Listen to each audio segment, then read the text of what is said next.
ونستعينه ونستغفره ونؤمن به ونتوكل عليه ونعوذ بالله من شرور أنفسنا ومن سيئات أعمالنا من يهده الله فلا مضل له ومن يضلله فلا هادي له ونشهد أن لا إله إلا الله وحده لا شريك له ونشهد أن سيدنا وسندنا ونبينا ومولانا محمدا عبده ورسوله أما بعد فأعوذ بالله من الشيطان الرجيم بسم الله الرحمن الرحيم قد كانت لكم أسوة حسنة في إبراهيم والذين آمنوا معه صدق الله العظيم۔ معزز سامعین کرام، عزیز ساتھیو، بزرگوں، دوستو، حضرت ابراہیم علیہ السلام کی سیرت ہمارے سامنے بیان کی گئی، اور حضرت ابراہیم علیہ السلام سے اللہ تعالیٰ نے جو امتحانات لیے وہ آپ کے سامنے رکھے گئے۔ ان کی پوری زندگی کا خاکہ آپ حضرات کے سامنے ہے۔ ان کی زندگی میں غور کرنے کے بعد میں جو چیز سمجھ میں آتی ہے وہ یہ ہے کہ حضرت ابراہیم علیہ السلام کو اللہ تعالیٰ نے جو پیشوائی کے مقام پر فائز کیا، اللہ تعالیٰ نے ان کو پوری انسانیت کا پیشوا بنایا اور اپنا مقرب بنایا اور اپنا جگری دوست بنایا، خلیل بنایا۔ ان کو جو کچھ بھی مقام و مرتبہ ملا اس کی وجہ اللہ تعالیٰ کے حکموں پر عمل کرنا۔ حضرت ابراہیم علیہ السلام سے اللہ تعالیٰ نے جو کام کرنے کو کہا انہوں نے کیا، جو حکم اللہ کی طرف سے ملا اس حکم پر انہوں نے عمل کیا۔ ماحول پورا مخالف تھا، پورا معاشرہ مخالف تھا، ایسے مخالف ماحول میں انہوں نے توحید کی شمع جلائی، توحید کی دعوت انہوں نے دی۔ ایسے مخالف ماحول میں حضرت ابراہیم علیہ السلام نے لوگوں کو اللہ کی وحدانیت کی طرف دعوت دی۔ حضرت ابراہیم علیہ السلام کی سیرت کو دیکھنے سے جو چیز سمجھ میں آتی ہے وہ یہ ہے کہ اللہ تعالیٰ کے حکم کی عظمت اور اہمیت ان کے دل میں ایسی تھی کہ اس حکم پر عمل کرنے کے لیے بڑی سے بڑی قربانی دینے کو وہ تیار تھے۔ انہوں نے اپنے وطن کو چھوڑا، ماں باپ کو چھوڑا، بیوی بچوں کو چھوڑا، سب کی قربانی دی، یہاں تک کہ اپنی جان تک کی قربانی دینے کو تیار ہو گئے، آگ میں کودنے کو تیار ہو گئے اور آگ میں انہوں نے چھلانگ لگا دی، بے خطر کود پڑا آتش نمرود میں عشق۔ حضرت ابراہیم علیہ السلام اللہ کا حکم ہے، اللہ کے حکم پر عمل کرنے کے لیے ہر چیز کی قربانی دینے کو تیار ہے۔ توحید کی دعوت دے رہے ہیں جس کے نتیجے میں آگ میں ان کو ڈالا گیا، اس کے لیے بھی تیار ہو گئے، ماں باپ کو چھوڑنے کے لیے تیار ہے، وطن کی قربانی انہوں نے دی اور اپنے گھر بار کی قربانی انہوں نے دی، سب کو چھوڑا، بیوی بچوں کو چھوڑا، سب کو چھوڑنے کو تیار ہے۔ کس لیے؟ اللہ راضی ہو جائے۔ اللہ کے حکم کی جس کے دل میں عظمت ہوگی، اللہ کے حکم کی اہمیت جس کے دل میں ہوگی، وہ اس حکم پر ہر چیز کو قربان کرنے کے لیے تیار ہو جائے گا۔ وہ چاہے گا کہ کسی بھی حال میں اللہ کے حکم پر عمل ہو جائے، چاہے میرا نقصان ہو جائے، بظاہر نقصان ہوتا دکھائی دے۔ ایک ایمان والا سود کے کاروبار کو چھوڑتا ہے، وجہ کیا ہے؟ وقتی طور پہ فائدہ دکھائی دے رہا ہے، پیسہ ملتا دکھائی دے رہا ہے، منافع دکھائی دے رہا ہے، لیکن اللہ کا حکم ہے کہ یہ نہیں کرنا ہے، حرام ہے۔ احل اللہ البیع وحرم الربا، اللہ تعالیٰ نے بیع و شراء کو، کاروبار کو، تجارت کو تو جائز قرار دیا، حلال قرار دیا، لیکن سود کو اللہ تعالیٰ نے حرام کیا۔ تو اللہ کا حکم ہے کہ سود حرام ہے، اس وجہ سے ایمان والا سود کو چھوڑ دیتا ہے، سودی کاروبار کو چھوڑ دیتا ہے، سودی لین دین کو چھوڑ دیتا ہے۔ اللہ راضی ہو جائے، اللہ کا حکم ہے اس لیے میں یہ نہیں کر سکتا، اگرچہ کہ اس میں اس کا فائدہ بظاہر دکھائی دے رہا ہے، پیسہ آتا دکھائی دے رہا ہے، روپیہ آتا دکھائی دے رہا ہے، وقتی طور پہ فائدے دکھائی دے رہے ہیں، پھر بھی اللہ کا حکم ہے۔ اس کے نزدیک اگر اہمیت کسی چیز کی ہے تو اللہ کے حکم کی ہے۔ ایمان والے کے نزدیک سب سے قیمتی اور سب سے اہم جو چیز ہے وہ اللہ کا حکم ہے، چاہے کچھ بھی ہو جائے وہ اللہ کے حکم کو نہیں چھوڑے گا، اللہ کا حکم اس سے نہیں چھوٹے گا۔ اس کے لیے چاہے جس چیز کی قربانی اس کو دینا پڑے وہ قربانی دینے کو تیار ہو جائے گا۔ اسی طرح دیکھیے تجارت میں، کاروبار میں، بزنس میں وہ جھوٹ نہیں بولے گا، دھوکہ نہیں دے گا، خیانت نہیں کرے گا، سچائی کے ساتھ، امانت داری کے ساتھ تجارت کرے گا۔ اگرچہ کہ جھوٹ بولنے پہ بظاہر فائدہ دکھائی دے رہا ہے، منافع آتا دکھائی دے رہا ہے، نفع ہوتا ہوا دکھائی دے رہا ہے، لیکن اللہ کا حکم ہے کہ جھوٹ بولنا نہیں ہے، اللہ کا حکم ہے خیانت نہیں کرنا ہے، اللہ کا حکم ہے دھوکہ نہیں دینا ہے۔ اس لیے ایک ایمان والے کی نظروں میں سب سے اہم اگر کوئی چیز ہے تو وہ اللہ کا حکم ہے۔ وہ اللہ کے حکم پر عمل کرے گا، وقتی فائدوں کو نہیں دیکھے گا، وقتی نفع کو نہیں دیکھے گا، بس اللہ کا حکم پورا ہو جائے۔ یہ حضرت ابراہیم علیہ السلام کی سیرت ہم کو سبق دیتی ہے، یہ حضرت ابراہیم علیہ السلام کی زندگی ہم کو سبق دیتی ہے۔ چاہے کچھ بھی ہو جائے، اللہ کا حکم پورا ہو جائے، اللہ کے حکم پر عمل ہو جائے۔ اللہ کے حکم پر عمل کر کے ہی ایک بندہ اللہ کا چہیتا بندہ بن سکتا ہے، اللہ کا مقرب بندہ بن سکتا ہے، اور برگزیدہ بندہ بن سکتا ہے۔ کسی بزرگ سے کسی نے پوچھا کہ یہ میں کیسے پتہ لگاؤں کہ اللہ کے نزدیک میری اہمیت کیا ہے، میں کیسے پتہ لگاؤں کہ اللہ کے نزدیک میری اہمیت کیا ہے؟ تو اس بزرگ نے ان سے کہا کہ بھئی تم یہ دیکھ لو کہ تمہارے نزدیک اللہ کے حکم کی اہمیت کتنی ہے۔ تمہارے نزدیک اللہ کے حکم کی جتنی اہمیت ہوگی، اللہ کے نزدیک تمہاری بھی اتنی اہمیت ہوگی۔ اللہ کے حکم کی ہمارے نزدیک کتنی اہمیت ہوگی، اتنی ہی اہمیت اللہ رب العزت کے نزدیک ایک ایمان والے کی، ایک انسان کی ہوگی۔ ہم جتنی اہمیت دیں گے اللہ کے حکم کو، اللہ رب العزت کے نزدیک اتنے ہی زیادہ ہم اہم بنتے چلے جائیں گے، ہماری اہمیت اللہ کے نزدیک اتنی ہی زیادہ ہوتی چلی جائے گی۔ تو ایک ایمان والے کو یہ دیکھنا ضروری ہے کہ اللہ کا حکم کیا ہے، ہر حال میں اللہ کے حکم کو مقدم رکھنا ہے۔ خواہ تجارت کرے، کاروبار کرے، بزنس کرے، معاملات کرے، شادی کرے، نکاح کرے، تقریب کوئی بھی اس کی اپنی تقریب منعقد کرے، اس موقع پہ اس کو جو چیز دیکھنے کی ہے وہ یہ دیکھنے کی ہے کہ اللہ کا حکم کیا ہے، کہ اللہ کا حکم نہ ٹوٹ جائے مجھ سے۔ بندہ پابند اسی کا ہے۔ ایک غلام کو یہ زیب نہیں دیتا کہ آقا کے حکم کی خلاف ورزی کرے، آقا کے خلاف جائے، آقا کا حکم کچھ ہے وہ اس کے خلاف کر رہا ہے، اس کی مخالفت کر رہا ہے، یہ غلام کو زیب نہیں دیتا۔ تو ایمان والے کو یہ زیب نہیں دیتا، اس کی یہ شان نہیں ہے، اس کے لیے مناسب نہیں ہے، اس کے لیے جائز نہیں ہے کہ وہ اللہ کے حکم کی خلاف ورزی کرے، چونکہ وہ بندہ ہے، وہ اللہ کے حکموں کا پابند ہے۔ اس کو جو حکم اللہ کی طرف سے ملے گا اس وقت اس حکم پر اس کے لیے عمل کرنا ضروری ہے۔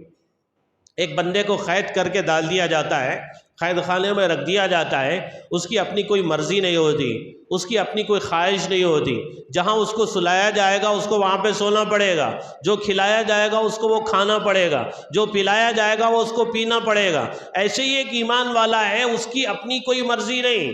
دنیا اس کے لیے قید خانہ ہے، وہ قید خانے میں ہے، اس کی اپنی کوئی مرضی نہیں چلے گی۔ الدنیا سجن المؤمن، دنیا ایمان والے کے لیے قید خانہ ہے۔ قید خانے میں قیدی کی کوئی اپنی مرضی، اس کی اپنی کوئی خواہش پوری نہیں ہوتی ہے۔ جو کھلایا جائے اس کو کھانا پڑتا ہے، جو پلائے وہ پینا پڑتا ہے، جو پہنائے وہ پہننا پڑتا ہے، جہاں اس کو رکھا جائے وہاں پہ رہنا پڑتا ہے۔ ایسے ہی ایک ایمان والا یہ قیدی ہے، ایک اللہ کا بندہ ہے، اللہ کے حکموں کا پابند ہے۔ جو حکم ملے گا اس حکم کے مطابق اس کو عمل کرنا ہے۔ وہ جو کھانے کو کہیں گے کھانا پڑے گا، جس چیز کے کھانے سے وہ منع کریں گے اس سے اپنے آپ کو بچانا پڑے گا، وہ جو پینے کو کہیں گے پینا پڑے گا، جس چیز کے پینے سے وہ منع کریں گے اس سے اپنے آپ کو بچانا پڑے گا۔ وہ جیسے کاروبار کرنے کو کہیں گے ویسا کاروبار کرنا پڑے گا، وہ جیسے تجارت کرنے کو کہیں گے ویسی تجارت اس کو کرنی پڑے گی۔ جو حکم اللہ رب العزت بندے کو دیں گے اس حکم پر بندے کو عمل کرنا ضروری ہوگا۔ بندہ آزاد نہیں ہے۔ ہم یہ سمجھتے ہیں کہ ہماری اپنی زندگی میں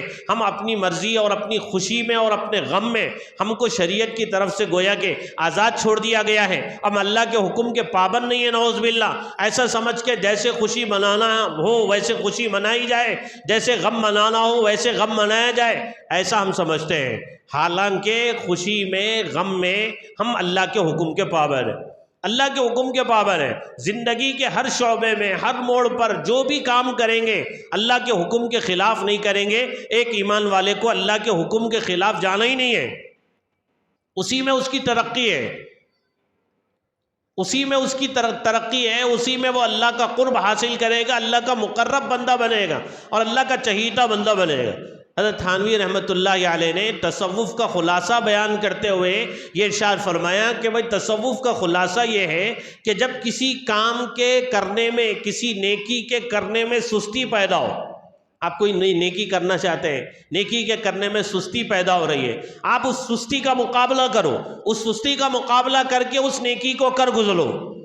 اور کسی گناہ سے بچنے میں سستی پیدا ہو رہی ہے، اس سستی کا مقابلہ کرو، مقابلہ کر کے اس گناہ سے اپنے آپ کو بچا لو۔ یہی تصوف ہے، اسی کے ذریعے بندے کو اللہ کا قرب ملے گا، اسی کے ذریعے سے بندے کو اللہ کا قرب ملے گا، اللہ کا چہیتا بندہ وہ بنے گا اور اللہ کا مقرب بندہ بنے۔ کسی بھی نیکی کے کرنے کے موقع پہ سستی آتی ہے، سستی کا مقابلہ کرو، مقابلہ کر کے اس نیکی کو کر گزرو۔ کسی گناہ سے بچنے میں سستی پیدا ہوتی ہے، سستی کا مقابلہ کر کے اپنے آپ کو اس گناہ سے بچاؤ، آپ اللہ کے مقرب بنو گے اور اللہ کے چہیتے بندے بنو گے اور اللہ کے محبوب بندے بنو۔ تو اللہ کے محبوب بندے بننے کا یہی نسخہ ہے کہ گناہوں کے کرنے کا جذبہ پیدا ہو رہا ہے، آپ مقابلہ کیجئے اپنے نفس سے، آپ مقابلہ کیجئے اپنے نفس سے، مقابلہ کر کے اس جذبے کو دبائیے اور گناہ سے اپنے آپ کو روکیے اور گناہ سے اپنے آپ کو بچائیے۔ بدنگاہی کو جی چاہتا ہے، آپ اللہ کا حکم ہے کہ اپنی نگاہوں کو نیچی کر لیں۔ قرآن کریم کہتا ہے، اللہ کے نبی کہہ دیجئے، قل للمؤمنین یغضوا من ابصارہم ویحفظوا فروجہم، ایمان والوں سے کہہ دیجئے کہ وہ اپنی نگاہوں کو نیچی کریں اور اپنی شرمگاہوں کی حفاظت کریں۔ اللہ کا حکم ہے، اب نگاہ کا استعمال ہم غلط نہیں کر سکتے، اللہ کے حکم کے مطابق اپنی نظروں کو نیچی کر لیں، حرام سے اپنے آپ کو بچائیں، غلط نظر کے پڑھنے سے اپنے آپ کو بچائیں، گندی تصویروں پہ نظر پڑنے سے ہماری اپنے آپ کو بچائیں، اور نامحرم پہ نظر پڑنے سے اپنے آپ کو بچائیں کہ اللہ کا حکم ہے، اللہ کا حکم ہے، اللہ منع کر رہے ہیں، تو پھر میں اللہ کے حکم کی خلاف ورزی کیسے کر سکتا؟ میں تو بندہ ہوں، میری اپنی کوئی مرضی نہیں چل سکتی، میری اپنی کوئی خواہش نہیں ہے، میری اپنی کوئی مرضی نہیں ہے، جو اللہ کہیں گے وہ مجھے کرنا پڑے گا۔ اللہ یہ کہہ رہے ہیں کہ بھئی تمہاری نظر ادھر پڑنا ہے اور تمہاری نظر ادھر پڑنا نہیں، ان نامحرموں پہ تم اپنی نظر مت ڈالو، ان بیکار چیزوں پہ تم اپنی نظر مت ڈالو، بس نظر کو نیچی کر لو، نظر کو نیچی کر لو۔ صحابہ کرام کی جماعت جا رہی ہے، دشمنوں سے مقابلہ کر رہی ہے، لیکن دشمن پوری کوشش کے باوجود صحابہ کرام کو شکست نہیں دے سکتے ہیں۔ آپس میں مشورہ کرتے ہیں کہ بھئی ان کے ایمان پہ اگر حملہ ہو جائے تو پھر ایسی صورت میں آسانی سے ہم ان کو ہرا سکتے ہیں، اس کے لیے اپنی بچیوں کو، اپنی عورتوں کو زیورات سے لدا کے بھجاتے ہیں، اور یہ کہتے ہیں کہ بھئی سڑکوں پہ سے جہاں سے مسلمان گزر رہے ہیں دائیں بائیں کھڑے ہو جانا اور ان کو اپنی طرف متوجہ کرنا۔ وہ نیم برہنہ لباس پہن کے راستے میں کھڑی ہے، امیر نے دیکھا، مسلمانوں کے امیر نے، کہ بھئی ایک دشمن کی طرف سے چال ہے کہ ان کی نظروں کی حفاظت اگر نہیں ہوگی، نظریں بہک جائے گی تو پھر اللہ کی نافرمانی ہو جائے گی، اللہ کی نافرمانی ہو جائے گی تو پھر اللہ کی مدد رک جائے گی۔ تو امیر نے سب کو جمع کیا اور جمع کر کے قرآن کریم کی آیت پڑھ کے سنا دی اور یہ کہہ دیا کہ اللہ کے نبی کہہ دیجئے ایمان والوں سے کہ وہ اپنی نظروں کی حفاظت کریں، نظروں کو نیچی کریں اور اپنے شرمگاہوں کی حفاظت کریں۔ ایک اللہ کا حکم ہے، قرآن کریم کی آیت ہے، مسلمانوں کے امیر نے مسلمانوں کی جماعت کے سامنے، صحابہ کرام کے سامنے پڑھ کے سنا دیا۔ بس یہ آیت جیسے ہی ان کے سامنے آئی، سب نے اپنی نظروں کو نیچی کر لیا، اور ساری لڑکیاں اپنے طرف مسلمانوں کو متوجہ کرنا چاہتی ہیں، زیورات سے لدی ہوئی ہے، نیم برہنہ ہے، لیکن کسی مسلمان کے اندر یہ ہمت نہیں ہے کہ نظر کو اٹھا کے دیکھے، چونکہ اللہ کا حکم آ گیا۔ اللہ کے حکم کی عظمت ان کے دلوں میں ایسی تھی، اللہ کے حکم کی اہمیت ان کے دلوں میں ایسی تھی کہ حکم آ گیا اللہ کی طرف سے کہ بھئی نظروں کو نیچی کر لو اور اپنی شرمگاہوں کی حفاظت کرو۔ سارے مسلمانوں نے اپنی نظروں کو نیچی کر لیا اور ایسے راستے سے گزر گئے جیسے کہ کوئی بت ہے، کوئی مورتیاں ہیں، کوئی جسم، ان کے جسم میں کوئی جان ہی نہیں، کوئی حرکت ہی نہیں، نیچے نظر کرتے ہوئے گزر گئے۔ تو یہ ایک ایمان والے کی شان ہوتی ہے، یہ ایک ایمان والے کی شان ہوتی ہے کہ بھئی اللہ کا حکم ہے نظروں کی حفاظت کرو، ایمان والا نظروں کی حفاظت کرے گا۔ اللہ کا حکم ہے کاروبار میں جھوٹ مت بولو، دھوکہ مت دو، خیانت مت کرو۔ اب کاروبار میں جھوٹ بولنے سے وقتی طور پہ فائدہ دکھائی دے رہا ہے، خیانت کرنے سے، دھوکہ دینے سے وقتی طور پہ فائدہ دکھائی دے رہا ہے۔ ایمان والا وقتی فائدے کو نہیں دیکھے گا، ایمان والا اللہ کے حکم کو دیکھے گا۔ اللہ کا حکم کیا ہے؟ اللہ کا حکم یہ ہے کہ کاروبار میں سچائی سے کاروبار کیا جائے، سچائی اور امانت داری کے ساتھ تجارت کی جائے، چونکہ اللہ کے نبی نے ارشاد فرمایا التاجر الصدوق الامین مع النبیین والصدیقین والشہداء والصالحین۔ اللہ کے نبی نے ارشاد فرمایا جو تجارت کرنے والا، جو بزنس کرنے والا سچ بولنے والا ہو اور امانت دار ہو، سچ بولنے والا ہو، امانت دار ہو، تو وہ کل قیامت کے دن انبیاء کے ساتھ، شہداء کے ساتھ میں اٹھایا جائے، انبیاء کرام کے ساتھ، شہداء کرام کے ساتھ میں اس کا اجر ہوگا، انبیاء اور شہداء کے ساتھ میں اٹھایا جائے۔ تو اب ایک ایمان والا کاروبار کے لیے بیٹھے، بزنس کے لیے بیٹھے، تجارت کے لیے بیٹھے، وقتی طور پہ جھوٹ بولنے سے اس کو چند پیسے مل رہے ہیں، دھوکہ دے کے وہ کاروبار کر سکتا ہے، سامنے والے کی آنکھ میں دھول جھونک کے وقتی طور پہ پیسے بٹور سکتا ہے، پیسے سمیٹ سکتا ہے، لیکن اللہ کا حکم اس کی طرف متوجہ ہو رہا ہے کہ بھائی اللہ کا حکم ہے دھوکہ مت دو، اللہ کا حکم ہے جھوٹ مت بولو، اس لیے کہ سچائی میں نجات ہے، جھوٹ آدمی کو ہلاک کرتا ہے۔ یہ ساری چیزیں جب اس کے سامنے آتی ہے تو ایک ایمان والا اللہ کے حکم کو اہمیت دے رہا ہے، اور اللہ کے حکم کو اہمیت دینی چاہیے۔ یہ حضرت ابراہیم علیہ السلام کی سیرت ہم کو بتاتی ہے، اللہ کے حکم کو ایک ایمان والا اہمیت دے، وقتی فائدے کو، وقتی نفع کو اہمیت نہ دے، اللہ کے حکم کو اہمیت دے۔ ایسے ہی نکاح کے موقع پہ دیکھ لیجئے، شادی بیاہ کے موقع پہ دیکھ لیجئے، کوئی تقریب آپ کو منعقد کرنی ہو اس موقع پہ دیکھ لیجئے، بچے کی شادی ہو رہی ہے، بچے کے ماں باپ یہ کہتے ہیں کہ بھائی جہیز لے لینا چاہیے اور فرنیچر مانگ لینا چاہیے، گاڑی کا بھی مطالبہ کرنا چاہیے، کپڑوں کا بھی مطالبہ کرنا چاہیے، جوڑے کی رقم کا بھی مطالبہ کرنا چاہیے۔ یہ بچے کے ماں باپ کی طرف سے عجیب عجیب قسم کی فرمائشیں ہیں، لیکن ایسے موقع پہ اگر وہ ایمان والا ہوگا، بچے کے ماں باپ ایمان والے ہوں گے، وہ بچہ ایمان والا ہوگا، واقعی اس کے دل میں ایمان ہوگا، اللہ کے حکم کی اہمیت ہوگی، وہ بچہ یہ سوچے گا کہ یہ ساری چیزیں اللہ کے حکم کے خلاف ہے، اللہ تعالیٰ ان چیزوں سے مجھے منع کرتے ہیں کہ میں بچی والوں پہ کوئی بوجھ ڈالا جائے، بچی والوں پہ کسی طرح دباؤ ڈالا جائے، بچی والوں کو کسی طرح پریشان کیا جائے، ان سے جوڑے کی رقم لی جائے، ان سے جوڑے لیے جائیں اور ان سے فرنیچر لیا جائے، گاڑی لی جائے۔ شریعت اس سے منع کرتی ہے، اللہ منع کرتے ہیں، اللہ کے رسول منع کرتے ہیں۔ جب یہ چیزیں ایک ایمان والے کے سامنے آئے گی تو یہ وقتی فائدے کو نہیں دیکھے گا، بھائی خاموش بیٹھ جائے گا، زبان پہ اپنے منہ پہ انگلی رکھ کے بیٹھ جائے گا تو فرنیچر بھی آ جائے گا، گاڑی بھی آ جائے گی، پیسے بھی آ جائیں گے، ولیمے کے لیے پیسے بھی آ جائیں گے، جوڑے کی رقم سے ولیمہ بھی کر سکے گا۔ لیکن ایمان والا اگر اس کے دل میں اللہ کے حکم کی عظمت ہوگی، نبی صلی اللہ علیہ وسلم کی محبت ہوگی، تو وہ ایمان والا یہ سوچے گا کہ بھائی نہیں، اللہ کا حکم نہیں ہے، اللہ کا حکم نہیں ہے، میں جہیز نہیں لے سکتا، میں جوڑے کی رقم نہیں لے سکتا، میں کپڑے نہیں لے سکتا، میں گاڑی نہیں لے سکتا، چونکہ اللہ اس کے رسول اس سے منع کرتے ہیں، اس وجہ سے میں یہ ساری چیزیں نہیں لوں گا، چاہے دنیا والے کچھ کہیں، گھر والے کچھ کہیں، بستی والے کچھ کہیں، مجھے اللہ کے حکم کو سامنے رکھنا ہے اور اہمیت دینی ہے اللہ کے حکم کو، لوگوں کی باتوں کو اہمیت دینا نہیں ہے، اللہ کے حکم کو اہمیت دینا ہے، میں اہمیت دوں گا اللہ کے حکم کو۔ یہ سوچ کے ایک ایمان والا یہ ساری خرافات سے، رسومات سے پاک سیدھا سادہ نکاح کرے گا، اگر اللہ کے حکم کی اہمیت ہوگی، اللہ کے حکم کی عظمت اس کے دل میں ہوگی۔ شادی کے موقع پہ دوست چاہ رہے ہیں باجا رکھا جائے، پٹاخے پھوڑے جائیں، تماشا کیا جائے، اللہ کے حکم کی خلاف ورزی کی جائے، نبی صلی اللہ علیہ وسلم کے طریقوں کے خلاف شادی کی جائے، لیکن اگر اس کے دل میں تھوڑا بھی ایمان ہوگا تو وہ اس چیز کو گوارا نہیں کرے گا، وہ یہ کہے گا کہ بھئی نہیں، میں شادی کروں گا اللہ کے حکم کے مطابق، چاہے دنیا والے ناراض ہو جائے، چاہے دنیا والے ناراض ہو جائے، مجھے مرضی دیکھنی ہے اللہ کی اور حکم کو سامنے رکھنا ہے اللہ کے حکم پر میں عمل کروں گا، چاہے دنیا والے ناراض ہو جائے۔ میں اپنی شادی میں گانا باجا نہیں رکھ سکتا، میں اپنی شادی میں میوزک اور میوزک کے آلات نہیں لا سکتا، میں اپنی شادی میں ناچنے والوں کو نہیں بلا سکتا، میں اپنی شادی میں ناچنے والیوں کو نہیں بلا سکتا، چونکہ یہ اللہ کے حکم کے خلاف ہے، نبی صلی اللہ علیہ وسلم کی تعلیمات کے خلاف ہے، اس لیے میں شادی کروں گا تو سیدھی سادی شادی کروں گا، چاہے دنیا والے کچھ کہیں، مجھے حکم کو سامنے رکھنا ہے اللہ کے، میں بندہ ہوں اللہ کا، کلمہ میں نے پڑھا ہے اللہ کا اور محمد الرسول اللہ کا، لا الہ الا اللہ محمد الرسول اللہ، میں نے کلمہ پڑھا ہے، میں اللہ کی مرضی دیکھوں گا، نبی صلی اللہ علیہ وسلم کا طریقہ دیکھوں گا۔ ایک ایمان والے کے دل میں اللہ کے حکم کی اہمیت ہونی چاہیے، شادی کے موقع پہ اسراف سے، شادی کے موقع پہ فضول خرچی سے، گھر والے کہہ رہے ہیں فضول خرچی ہو، اسراف ہو، دوست کہہ رہے ہیں گانا باجا ہو، رشتہ دار کہہ رہے ہیں کہ بھائی ناچنے والوں کو بلایا جائے، ناچنے والیوں کو بلایا جائے، خوب تماشا کیا جائے، لیکن اللہ کا حکم یہ کہتا ہے یہ ساری چیزیں ختم کرو، چونکہ یہ اللہ کے غضب کو للکارنا ہے، اللہ کو ناراض کرنا ہے، اللہ کے حکم کو توڑنا ہے۔ ایک ایمان والا کسی بھی حال میں اللہ کے حکم کو نہیں توڑ سکتا۔ یہ چیز جب اس کے سامنے آئے گی،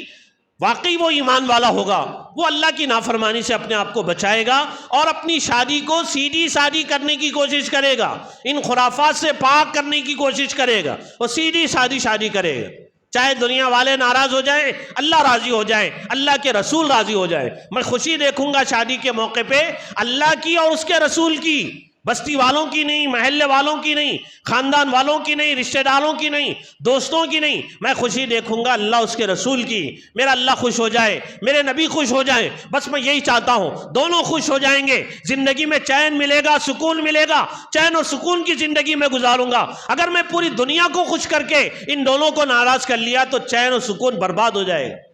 غارت ہو جائے گا۔ یہ ایک ایمان والے کے دل میں اللہ کے حکم کی عظمت ہو، اہمیت ہو، ہر موڑ پہ زندگی کے ہر شعبے میں۔ بیوی بچوں کے اوپر ظلم ہو رہا ہے، بیوی کے اوپر ظلم ہو رہا ہے، اللہ کا حکم یہ ہے کہ بھائی بیوی کے اوپر ظلم نہ کیا جائے،